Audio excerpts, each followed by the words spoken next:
Hello friends, मैं आप सबको आज एयरफोर्स XY के बारे में जानकारी देना चाहूँगा। मतलब पूरा डिटेल, मतलब एयरफोर्स X के बारे में भी, Y के बारे में भी, मतलब किस टाइप से आप सिलेक्शन ले सकते हैं, किस टाइप से आप भर्ती हो सकते हैं, उसके बारे में मैं आज आपको पूरी जानकारी दूँगा। और एयरफोर्स में भर्ती होने के लिए क्या चाहिए, क्या क्वालिफ़िकेशन चाहिए, ये सब मैं पूरी डिटेल आपको बताऊंगा। तो चलिए हम लोग स्टार्ट करते हैं। कि अगर आपको एयरफोर्स में जाना है, अगर आप लोग चाहते हैं एक्स ग्रुप या वाई ग्रुप में जाना चाहते हैं, तो मैं एक चीज़ बता दे रहा हूँ आपको कि हमें जो पता नहीं था, आप लोग को मैं बता दे रहा हूँ कि अगर आपको एयरफोर्स में जाना है तो आप लोग 10th के बाद साइंस लेना होगा। आपको साइंस लेना होगा। फिर साइंस के बाद आपको अगर एक्स में जाना है, वाई में जाना है भी, तो साइंस तो ज़रूरी है, ये है, लेकिन नहीं भी होगा तो चलेगा, लेकिन उसमें डिप्लोमा मांगता है एक्स्ट्रा। मतलब 10th मतलब अलग टाइप में होता है थोड़ा, वाई ग्रुप का डिप्लोमा मांगता है। इसीलिए अगर आप साइंस किए हैं तो आपको कोई ज़रूरत नहीं है, आप एक्स वाई दोनों को डाल सकते हैं।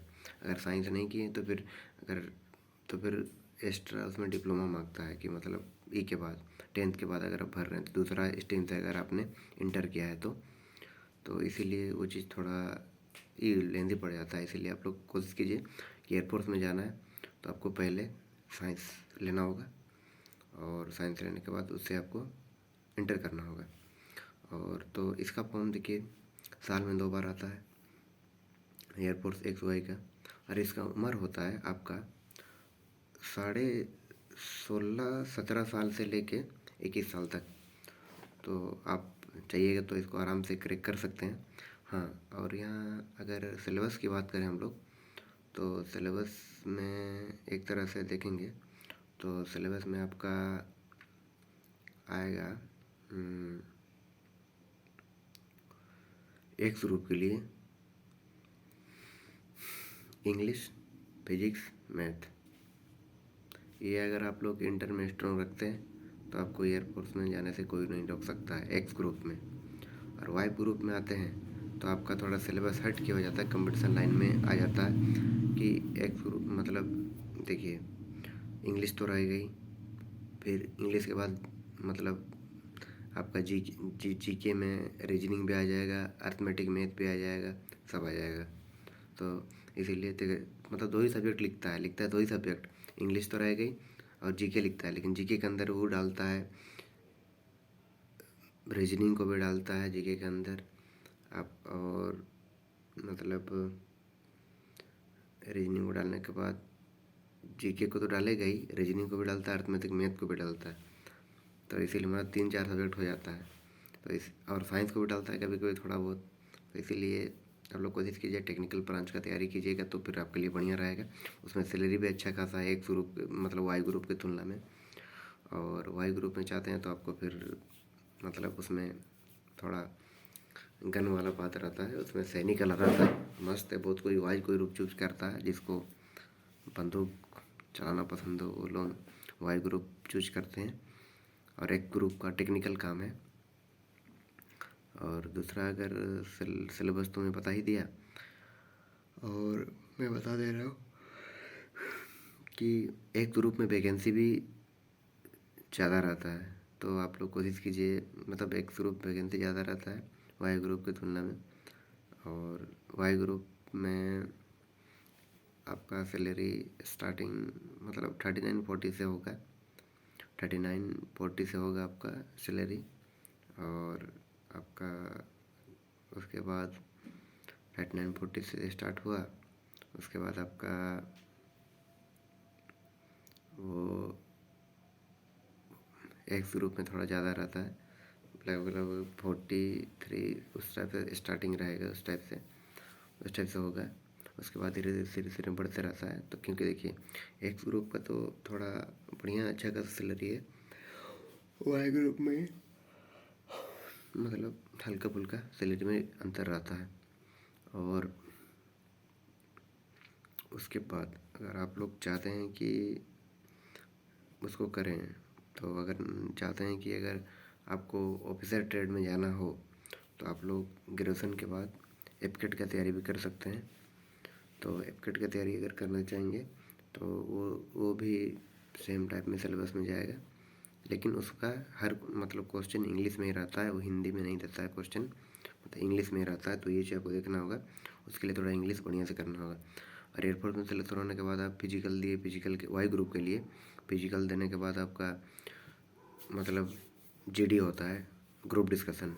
ग्रुप डिस्कशन में फोकस कीजिए, टॉपिक मिलता है, मान के चलिए टॉपिक मतलब कोई भी जो लेटेस्ट टॉपिक चलते रहता है उस टाइम में लेटेस्ट टॉपिक को दिया जाता है, उस टॉपिक के अंदर आपको बोलना है और उस टॉपिक के अंदर आपको बोलना है और उसको करना है और उसको कंप्लीट करना है। उसके बाद आपका मेरिट निकलता है, मेरिट के बाद मेडिकल का मेरिट निकलता है, मेडिकल के बाद आप लोग ज्वाइनिंग करते हैं। और वो ये रहा एयरफोर्स का प्रोसेस। और अगर आप लोग चाहते हैं कि एयरफोर्स के बारे में और जानकारी, तो उसमें देखिए 16.5-17 साल से आपका 21 साल तक होना चाहिए। लेकिन और अगर आप चाहते हैं कि आप एयरफोर्स का ऑफिसर बने तो फिर आपको एफकेट का तैयारी करना होगा, या फिर एफकेट या सीडीएस के थ्रू भी आप लोग जा सकते हैं वो एयरफोर्स में। और अगर किन्हीं भाइयों को अगर मतलब चाहते हैं कि मैं सैनिक में नहीं जाके एयर मतलब में जाऊँ, तो आपको उस टाइप से थोड़ा तैयारी भी करना होगा। उसके बाद तैयारी के बाद AFSB में जाना होगा, जिसमें थोड़ा सब कोई का मतलब माना जाता है कि SSB थोड़ा डेंजरस तो नहीं, मतलब उसको थोड़ा टफ होता है कहा जाता है, जिस टाइप से उसको क्लियर करना। तो आप लोग देखिए कि किस टाइप से कर सकते हैं, अगर उसको करना चाहते हैं तो फिर वो भी सही है। और मतलब एयरफोर्स में आप 2 तरीक़े से जा सकते हैं। अगर साइंस किए हों, अगर साइंस किए हों तो आपका एफकेट तो दे ही सकते हैं +2 में, अगर साइंस किए हों।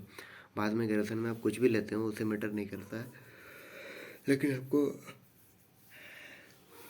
इंटर साइंस से करना होगा, इंटर सब्जेक्ट साइंस से करना होगा, तब जाके आपका वो चीज़ हो पाएगा। मतलब साइंस लेके आप उसको कर सकते हैं। और ये रहा उसका बात।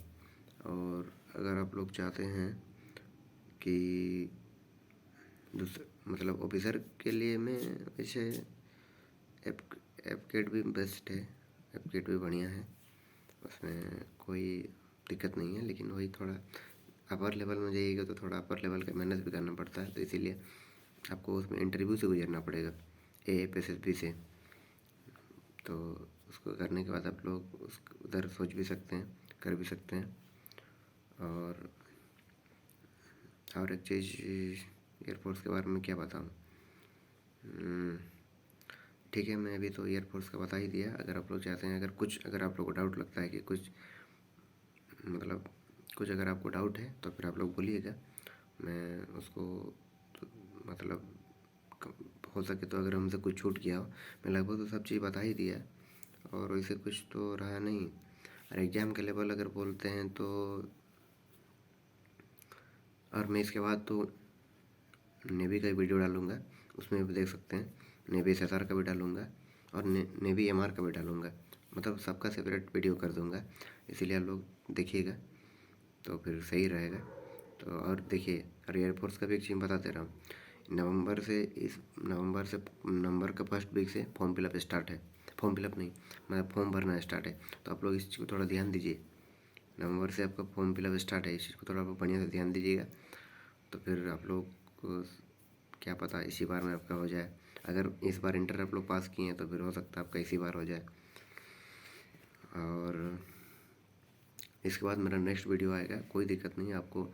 उसके बाद हो सकता है मेरा वीडियो आर्मी के ऊपर भी आए, उसके बाद हो सकता है नेवी के ऊपर भी आए, आर्मी नेवी एयरफोर्स तीनों तो हो जाएगा।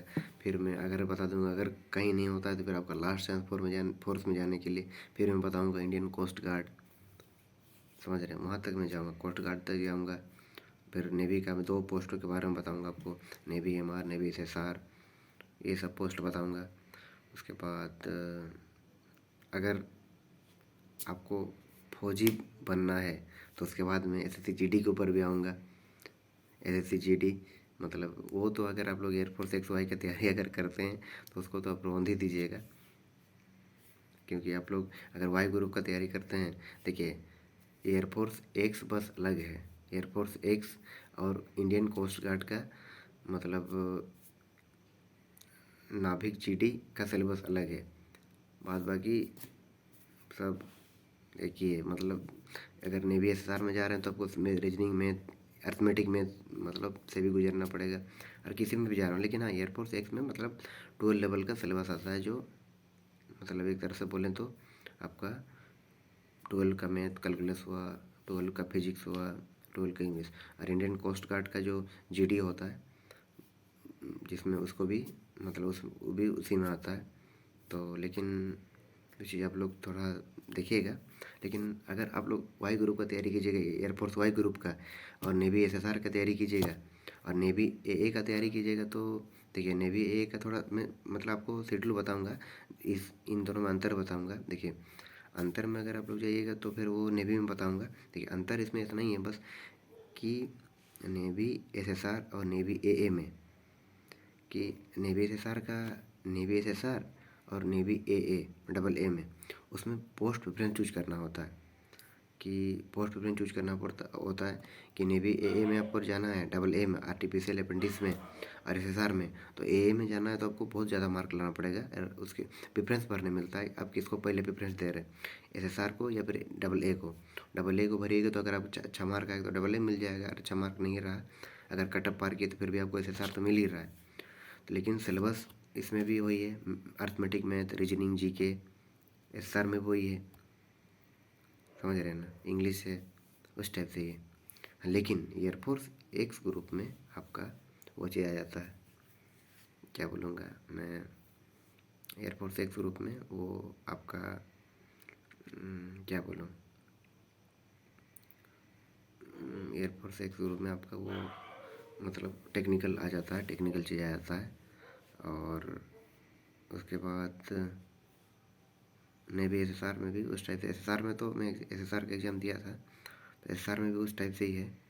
देखिए एसएसआर को भी दीजिएगा तो उसमें सब है, मतलब टेक्निक उसमें एसएसआर का 100 मार्क का होता है ना, तो 100 मार्क का देखिए 25 नंबर का आपका फिजिक्स, 25 नंबर का मैथ, 25 नंबर का इंग्लिश, और 25 नंबर का ये सब मिला के रीजनिंग फिजनिंग सब मिला के आप मतलब एसएसआर का भी तैयारी कर रहे हैं, एयरफोर्स एक्स वाई का भी तैयारी कर रहे हैं ग्रुप का। तो लेकिन देखिए मैं तो बोलूँगा ना, अगर आप लोग मेहनत कीजिएगा तो एक ही बार में जोड़ दे दीजिएगा।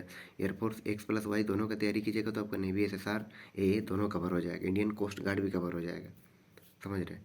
और अगर आप वाई ग्रुप का तैयारी करते हैं, एयरफोर्स वाई ग्रुप का, तो नेवी एसएसआर क्लियर हो जाएगा, और नाभिक डीबी क्लियर होगा, और इंडियन नेवी एमआर क्लियर होगा। तो आप देख लीजिएगा किस टाइप से करना हो। अगर आप पेयर बनाइए, एयरफोर्स एक्स का तैयारी कर रहे हैं तो आपका नेवी एसएसआर और एए में थोड़ा कुछ तक तो सही है, कुछ तक तो कर लीजिएगा, लेकिन बाद में नेवी एसएसआर और डबल ए में रीजनिंग और मैथ भी जुड़ जाता है ना, अर्थमेटिक मैथ, ये तो आएगा ही, कैलकुलस तो आएगा ही, प्लस अर्थमेटिक मैथ भी जुड़ जाता है, प्लस जीके तो है ही है।